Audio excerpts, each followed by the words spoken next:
करता हूँ। तो आप हमारी एक शॉर्ट नोटिस के ऊपर आप लोग यहाँ इतनी तशरीफ लाए हैं हमारे इशू को कवर करने के लिए। तो मैं अब इंट्रोड्यूस कर दूँ हम सबकी तरफ से, क्योंकि ये प्रेस कॉन्फ्रेंस हम राजस्थान रोडवेज के 6 श्रमिक संगठन हैं, उन 6 श्रमिक संगठनों के संयुक्त मोर्चे की तरफ से ये प्रेस कॉन्फ्रेंस हम आयोजित कर रहे हैं। और इस संयुक्त मोर्चे के जितने घटक संगठन है 6, उनके भी सबके यहाँ पर रिप्रेजेंटेटिव सभी बैठे हुए हैं। मैं अपने को इंट्रोड्यूस करने के बाद मैं सबको इंट्रोड्यूस कराता हूँ। मैं जो राजस्थान रोडवेज के सभी संगठनों का संयुक्त मोर्चा है, इसका संयोजक एमएल यादव हूँ। और इसके जो 6 घटक संगठन है उनका क्रमवार तरीके से मैं आपको उनका सबका परिचय करा रहा हूँ। देखिए, मैं मेरी राइट साइड में जो सबसे कॉर्नर पर बैठे हैं धर्मवीर चौधरी हैं, जो एटक यूनियन है उसके जनरल सेक्रेटरी हैं। ये सेकंड नंबर पर जो रेड कैप लगा के बैठे हैं, ये जो सीटू यूनियन है किशन सिंह जी राठौड़ उसके जनरल सेक्रेटरी हैं। और ये मेरे बराबर जो बैठे हैं ये इंटक यूनियन जो है उसके स्टेट प्रेसिडेंट है, आप लोग ये दूरे हैं। और ये मेरे बराबर में लेफ्ट को जो बैठे हैं ये RSRTC रिटायर्ड एम्प्लॉइज एसोसिएशन के स्टेट प्रेसिडेंट आनंद चौधरी जी हैं। और इनके नेक्स्ट राजस्थान जनता परिवहन मजदूर संघ BJM से जो एफिलिएटेड है उसके प्रेसिडेंट शिषपाल सिंह जी हैं। और सबसे लास्ट में मेरे लेफ्ट साइड के अंदर राजस्थान रोडवेज सेवानिवृत्त कर्मचारी कल्याण समिति के जनरल सेक्रेटरी शुभकरण जी आडा हैं। और भी हमारे दूसरे रिप्रेजेंटेटिव बैठे। तो आपको तो ये मैंने डॉक्यूमेंट आपको सर्कुलेट किया है, ये आपके सबके हाथ में है, आपने इसमें देख लिया है। इसको जिन्होंने नहीं देखा है वो देख लेंगे। मैं इसकी मोटी बातें आपको थोड़ा सा एक्सप्लेन कर देता हूँ। क्योंकि हमारा जो ये संयुक्त मोर्चा है, इस संयुक्त मोर्चे की तरफ से हमने 27 अक्टूबर को एक दिन की यानी 24 घंटे की हड़ताल प्रस्तावित की पूरे राजस्थान के अंदर। प्रदेश की हड़ताल रोडवेज के अंदर हम करने जा रहे हैं। और इस हड़ताल के लिए हमने जो कानूनी नोटिस होता है, जो औद्योगिक विवाद अधिनियम 1947 की धारा 22 की उपधारा 1 के तहत हमने इसका कानूनी नोटिस 6 अक्टूबर को दे दिया है। मिनिमम 14 दिन पहले नोटिस देना पड़ता है, वो फॉर्मेलिटी हमने पहले कर दी। 6 अक्टूबर को हमने नोटिस दे दिया है। हड़ताल से पहले 20 अक्टूबर को हम पूरे राजस्थान में रोडवेज की सभी इकाइयों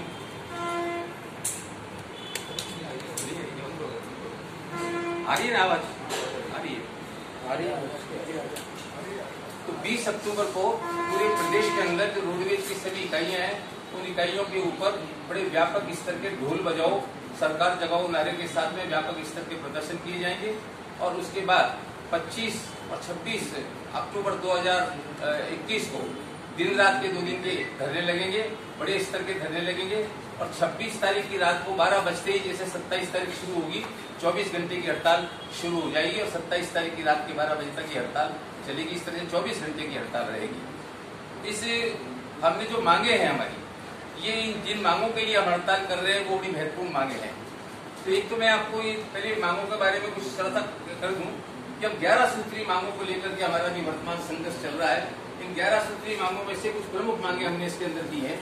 सबसे पहली मांग तो हमारी ये है कि हर महीने का वेतन, और जो रिटायर्ड लोग हैं जिनको पेंशनर्स है उनकी पेंशन, और जो रिटायर्ड लोग हैं उनका कम से कम 1 महीने का सेवानिवृत्ति परिलाभ वो हर महीने की पहली तारीख को आवश्यक रूप से हर महीने किया जाए। अब आपके सामने सवाल उठा होगा कि ये क्या मांग कर रहे हैं कि हम हर महीने की पहली तारीख को भुगतान किया जाए, ऐसी मांग की कहाँ जरूरत आ रही है? तो मैं आपको ये एक्सप्लेन कर दूं कि पिछले कई महीनों से ये स्थिति चल रही है कि हमको वेतन और पेंशन ये समय पे मिलते ही नहीं है। कभी 15 दिन लेट होते हैं, कभी 20 दिन लेट होते हैं, कभी 1 महीना लेट होता है, कभी 2-2 महीने तक लेट होने की स्थिति आ जाती है। तो ये कम से कम स्थायी व्यवस्था चाहते हैं कि आप कैसे भी करके जो मिल रहा है वो तो कम से कम हर महीने की पहली तारीख को मिल जाना चाहिए। और सेवानिवृत्त लोगों का जो भुगतान जब तक पूरा नहीं हो जाता, जब तक एक मुश्त भुगतान नहीं हो जाता, तो 1-1 महीने का उनका भी हर महीने कम से कम ये निकलता रहे। तो पहली मांग तो हमारी ये है। दूसरी हमारी मांग है कि 7वां वेतन आयोग की सिफारिश के अनुसार जनवरी 2016 से राजस्थान सरकार ने अपने कर्मचारियों के वेतनमान संशोधित किए, पेंशनर्स की पेंशन संशोधित की। अभी राजस्थान रोडवेज के अंदर वो 7वें वेतन आयोग की सिफारिश के अनुसार जनवरी 2016 से न तो वेतनमान संशोधित हुए और न पेंशन संशोधित हुई है। तो हमारी ये मांग है कि जनवरी 2016 से वेतनमान और पेंशन हमारे संशोधित किए जाने चाहिए। और पिछले 5 साल में यानी अक्टूबर 2016 से सितंबर 2021 तक का जो 5 साल का ये पीरियड है पूरा, इस 5 साल के पीरियड में 5000 से ज्यादा लोग सेवानिवृत्त हो चुके हैं और इनका करीब 500 करोड़ से ज्यादा का सेवानिवृत्ति के परिलाभ बकाया है। ये इनकी तरफ कहीं बिल्कुल कोई ध्यान नहीं दिया जा रहा है। जो लोग 35 साल 40 साल की सेवा नौकरी करके रिटायर हुए, जिनके अपने सपने थे रिटायरमेंट के बाद हमको 15 लाख मिलेगा, 17 लाख मिलेगा, 20 लाख मिलेगा, हम अपने कुछ बच्चों को मकान बनाएंगे, शादी करेंगे और कुछ अपने सामाजिक काम करने की जो उनकी ख्वाहिश थी वो तो सब धरी रह गई। स्थिति ये हो गई कि इन लोगों को नहीं मिलने से अभी कोरोना काल के अंदर करीब बहुत से लोगों की मौत हो गई, इसलिए कि उनके पास पैसा नहीं था इलाज कराने के लिए। ऐसे कम से कम 100 से ज्यादा लोगों की सूची को हमने सरकार को प्रस्तुत भी की है। तो ये बड़ी अजीब स्थिति है। 35 साल 40 साल तक अगर लोग सेवा करके रिटायर हो जाए और 5-5 साल तक उनको वेतन, उनको अपना परिलाभ नहीं मिले, तो इससे कल्पना की जा सकती है कहाँ खड़ी है आज ये सरकार, क्या संवेदनशीलता है इस सरकार की। इसके साथ में जो और हमारी दूसरी मांग है कि हम केवल ये नहीं कह रहे कि हमें अपने लिए चाहिए, तो ये एक भुगतान करने की बात है। और 4 साल से हम लोगों को एक्सग्रेशिया नहीं मिल रहा है, जो हर साल मिलता है दीपावली के ऊपर, तो 4 साल से बकाया एक्सग्रेशिया के भुगतान की मांग है। इसके साथ हम रोडवेज के हित की बात भी कर रहे हैं, केवल कर्मचारियों के हित की बात नहीं कर रहे कि जनहित के अंदर जाते 1500 नई बसें, कम से कम 1500 नई बसें रोडवेज के अंदर खरीद के जल्दी से जल्दी डाली जाए ताकि यात्रियों को बेहतर सुविधा मिल सके। क्योंकि अगर ये बसें नई डालेंगे, पुरानी बसें कंडे में होती चली जा रही है, बसों का बेड़े की जो संख्या है वो गिरावट चली जाएगी और रोडवेज धीरे धीरे बंद होने की तरफ चली जाएगी। तो रोडवेज बंद नहीं हो, कम से कम आगे विकास नहीं हो, तो जितना है उतना तो चलती रहे आज की तारीख में। इसलिए 1500 नई बसों की मांग भी हम कर रहे हैं। 9000 से ज्यादा पद खाली पड़े हुए अलग अलग श्रेणियों के, ड्राइवर हैं, कंडक्टर हैं, मैकेनिक हैं, ऑफिस पे काम करने वाले अलग अलग कैटेगरीज के लोग हैं, तो 9000 पद खाली हो गए। अब 9000 पद खाली होने की स्थिति ये है, खासकर जो बस ऑपरेशन जो चलता है उस पर आप थोड़ा सा गौर कीजिए। कानून के अंदर ड्राइवर और कंडक्टर की पर डे 8 घंटे की ड्यूटी है कि 8 घंटे से ज्यादा उनकी ड्यूटी नहीं लेनी चाहिए। और बहुत कोई ज्यादा लंबी रूट की सर्विसेज है तो 10 घंटे तक आप ड्यूटी ले सकते, इससे ज्यादा ड्यूटी नहीं ले सकते। पर लोगों को आज 12-12, 16-16 घंटे, 14-14 घंटे तक डेली काम करना पड़ रहा है। उसका भी कोई एक्स्ट्रा पैसा जो ओवर टाइम मिलना चाहिए वो नहीं मिल रहा है। और उसकी जगह इस तरह से खतरे बढ़ रहे हैं एक्सीडेंट के, तो उन पर माइंड पर स्ट्रेस बहुत पड़ता है, दबाव पड़ता है, शारीरिक रूप से बहुत उस पर दबाव पड़ता है। तो ऐसी स्थिति के अंदर एक्सीडेंट्स के खतरे भी बढ़ रहे हैं। तो सरकार की तरफ बिल्कुल सोच नहीं रही है, सरकार को सोचने की जरूरत है। तो हम कह रहे हैं 9000 पोस्टें एक साथ नहीं भर सकते, तो वाहन संचालन से संबंधित जो कैटेगरी है, ड्राइवर है, कंडक्टर है, मैकेनिक है, कम से कम इन पोस्टों को सबसे प्रायोरिटी के बेसिस के ऊपर इन पोस्टों को भरा जाना चाहिए। और फिर रोडवेज के जो घाटे के कई कारण हैं, एक सबसे बड़ा कारण ये है कि जितनी प्राइवेट बसें हैं वो रोडवेज के बस स्टैंडों के बाहर दरवाजे के पास से खड़ी होकर के बैठती है। दरवाजे के पास से खड़े होने का तो कानून नहीं है, सारी की सारी इलीगल तरीके से वहां से ऑपरेट होती है दरवाजे के बाहर से। हम ये नहीं कह रहे बिना परमिट किए, वो परमिट की होंगी, पर परमिट की होने के बावजूद उनको ये अधिकार कानूनन नहीं है कि रोडवेज के बस स्टैंडों के बाहर दरवाजे से, गेट के पास से वो भरें। तो वो जो अवैध रूप से बसें चल रही है उसकी वजह से हमारी हमदर्दी सवारियां बहुत सी वो ले जाते हैं, लोगों को कचर करके उससे नुकसान हो रहा है। तो हम कह रहे हैं उसका स्टैंड 2 से 5 किलोमीटर दूर उनका स्टैंड रोडवेज बस स्टैंडों से करना चाहिए। ये हमारी मांगे हैं। अब आंदोलन की प्रश्न उठी कि हमको हड़ताल पर जाने की नौबत क्यों आ गई, ऐसा क्या कारण है कि हमको हड़ताल पर जाना पड़ रहा है। तो मैं आपको थोड़ा सा संक्षेप में थोड़ा सा आपका ध्यान आकर्षित करना चाहता हूँ।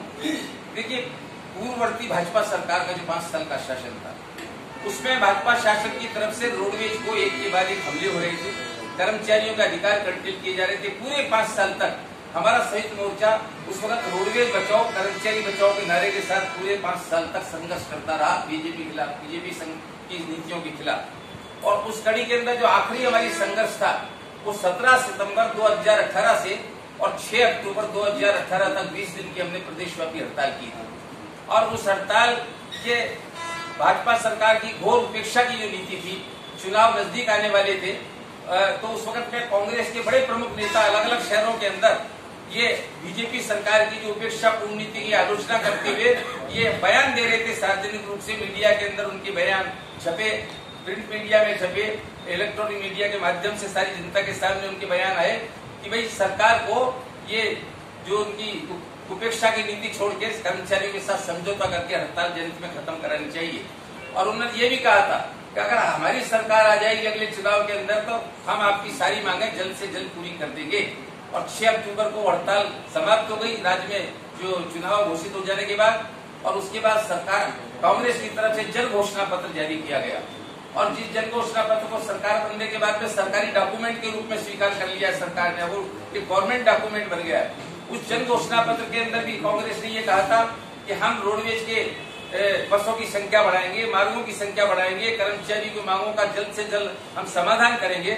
उस घोषणा पत्र की सारा जो क्लॉज है उसको मैंने इस डॉक्यूमेंट के अंदर एज इट इज इसके अंदर कोट किया है। सारा आप उस पर गौर फरमाएं, एज इट इज उसको कोट किया है। अब आज 33 महीने हो गए इस सरकार को और 33 महीने के अंदर एक भी वायदा पूरा नहीं। अगर एक आध वायदा भी पूरा होता तो हम समझते चलिए अभी 33 महीने में एक वायदा पूरा किया है, अभी इनके और 2 साल बाकी है, चलो आने वाले समय में कुछ पूरा कर देंगे।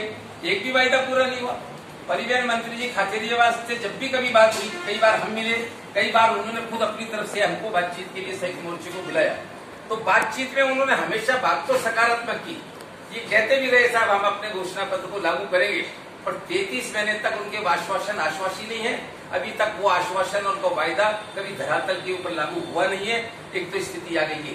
अब जो हड़ताल पर जाने का फैसला हमने अचानक नहीं लिया है, हमने 20 जुलाई को सर्वसम्मति से ये फैसला किया कि भाई अब धीरे धीरे को चरणबद्ध आंदोलन शुरू करो और 3 महीने का मौका सरकार को और दो अपने चरणबद्ध आंदोलन करते हुए। 3 महीने भी सरकार अगर हमारी मांगों की तरफ ध्यान नहीं देती है तो हड़ताल पर जाने के लिए हमारे सामने और कोई रास्ता नहीं बचेगा। तो ये 3 महीने के आंदोलन हमने 26 जुलाई 2021 से शुरू किए और अब तक 8 चरण हमने उस आंदोलन के पूरे कर लिए। कभी प्रदर्शन, कहीं धरना, कहीं क्या, पूरे प्रदेश स्तर के ऊपर लगा लिए, किंतु कोई बात पूरी नहीं हुई। और अब इसलिए हमको हड़ताल का नोटिस देना पड़ा और 27 को जब हम हड़ताल करेंगे तो पूरे 3 महीने पूरी हो जाएंगे। तो हम सरकार को पहले बहुत समय दे दिया, अब की बार भी 3 महीने का लगातार समय देकर के हमने हड़ताल प्रस्तावित की है। तो मजबूरी में हमको हड़ताल के ऊपर जाना पड़ रहा है। ऐसा नहीं कोई हड़ताल का हमको शौक है। हम अभी भी सरकार से ये कहना चाहते हैं, सरकार से कहना चाहते हैं कि देखिए आपके खुद के अनुसार हम तो कहते हैं ये लाइफ लाइन है, सार्वजनिक परिवहन की लाइफ लाइन है रोडवेज। सरकार खुद भी मानती है ये लाइफ लाइन है। कोरोना काल के अंदर जिस तरह से यात्रियों को, आपको सबको पता है कि कोरोना काल की फर्स्ट वेव के अंदर यात्रियों को जो पीड़ित थे सब इस तरह से उनको सबको सहायता पहुंचाई गई। जितनी परीक्षाएं होती है उनमें सब में रोडवेज की सबसे पहले भूमिका होती है सरकार के फैसलों को लागू करने में, फ्री कराने में। दिन रात सेवा में लगे रहते हैं रोडवेज की, विषम परिस्थितियों में काम कर रहे हैं। अगर आप इन विषम परिस्थितियों में काम करने वाले लोगों को अगर इनकी समस्याओं को नहीं सुनेंगे तो हीन भावना महसूस कर रहे हैं। और एक ऐसी इंडस्ट्री में जो पब्लिक सेक्टर है, जनता से जुड़ा हुआ उद्योग है, इसके कर्मचारी अगर हीन भावना महसूस करके काम करेंगे तो ये उद्योग ढंग से चल नहीं सकता है। इसलिए कम से कम सरकार से हम कहना चाहते हैं, बहुत विलम्ब कर लिया आपने, अब कम से कम इस विलम्ब की नीति को छोड़िए, आप अपनी उपेक्षा की नीति को मेहरबानी करके छोड़िए और पूरी संवेदनशीलता के साथ में आप हमारी मांगों को मंजूर करके और एक पहल करें। इसमें औद्योगिक शांति स्थापित करने की दिशा के अंदर की औद्योगिक शांति बनी रहे इसमें, वरना सरकार नहीं करेगी तो हम हड़ताल पर जाने के लिए हम डिटरमिन्ड हैं। हमारी हड़ताल की तैयारियां चल रही हैं। अब एक बात मैं आपको, आपके भी ध्यान में होगा, नहीं आई है तो वो तो मैं आपको जानकारी में ला दूं कि जब हमने ये हड़ताल का फैसला किया था 20 जुलाई को, तब तक ये परीक्षाओं का कैलेंडर नहीं आया था। ये जो अभी 20 अक्टूबर से शुरू हो जाएगा, 20-21 अक्टूबर से परीक्षाओं का कैलेंडर 31 अक्टूबर तक चलेगा, ये तब तक नहीं आया था। हमने हड़ताल का नोटिस 6 अक्टूबर को दिया, तब तक ये कैलेंडर पब्लिकली सामने नहीं आया था, तो हमने हड़ताल का नोटिस दे दिया। अब हमने हड़ताल का नोटिस देने के बाद में ये परीक्षाओं का कैलेंडर आ गया, यानी 20-21 अक्टूबर से 31 अक्टूबर तक लगातार परीक्षाएं, एक आध दिन का कोई गैप होगा, परीक्षाएं चलेगी। अब सरकार कहेगी, आप भी कहोगे यार ये क्या ऐसे मौके पर आप हड़ताल करना चाह रहे हो जो परीक्षाएं हो रही है, और 27 को तो RAS की परीक्षा है, बहुत बड़ी संख्या में लोग बैठेंगे। तो हम इसको अपनी स्थिति स्पष्ट करना चाहते हैं कि हमने कोई सरकार को ब्लैकमेल करने के लिए एक ये मौका नहीं चुना है हड़ताल का। हमारी हड़ताल का फैसला बहुत पहले से किया हुआ था, हम लोग को उसको मजबूरी में लागू करना पड़ रहा है। अब ये परीक्षा की तिथियां तो आई है तो बाद के अंदर आई है, इसलिए हम पर यह आरोप कहीं नहीं लगे कि हम सरकार को ब्लैकमेल करना चाहते हैं। इस मौके के ऊपर हम ईमानदारी से अपनी बात को चल रहे हैं, हम जनता को भी तकलीफ में नहीं डालना चाहते, सरकार को भी नहीं डालना, पर मेहरबानी करके हमारी बातों को तो पूरी करिए, वरना हड़ताल पर तो हम जाएंगे। अब इसके बाद आप कोई और कुछ सवाल पूछना चाहें, हमारे दूसरे साथी हैं। ये बताओ, आपने नोटिस दिया उसके बाद आपसे कोई बात की है क्या मैनेजमेंट? जी नहीं, देखिए मैंने जो 8 चरण आंदोलन किए हुए उसके बीच में भी कोई बात नहीं हुई। हड़ताल का नोटिस 6 अक्टूबर को देने के बाद में भी अभी तक कोई बातचीत हुई नहीं है। और हड़ताल के बाद फिर आगे क्या रहेगा आपका आंदोलन? देखिए अभी हड़ताल तो अभी 24 घंटे की है और कोई भी आंदोलन मजदूरों का अंतिम आंदोलन नहीं होता है। अगर इस आंदोलन के बाद में भी अगर नहीं होगा तो आगे फिर आर पार की लड़ाई लड़ने की तरफ भी जाएंगे हम लोग। हम डिटरमिन्ड हैं कि हम अपनी सरकार को अपने वायदे पूरे करने के लिए मजबूर करेंगे, या हम खत्म हो जाएंगे सरकार को मजबूर करेंगे। ये हमारी तयशुदा लाइन है सर। प्रशासन कह रहा है कि 500 करोड़ रुपए का लोन लिया जा रहा है परिलाभ देने के लिए। जी अभी रोडवेज प्रशासन कह रहा है कि 500 करोड़ का लोन लिया जा रहा है परिलाभ देने के लिए। देखिए 500 करोड़ का वो लोन ले रहे हैं, वो कोई हमको आर्थिक लाभ, हमको आर्थिक राहत देने के लिए नहीं ले रहे। वो 500 करोड़ का लोन जो वर्किंग कैपिटल के लिए ले रहे, कार्यशील पूंजी के लिए ले रहे, उसमें कर्मचारियों को कोई राहत मिलने वाली नहीं।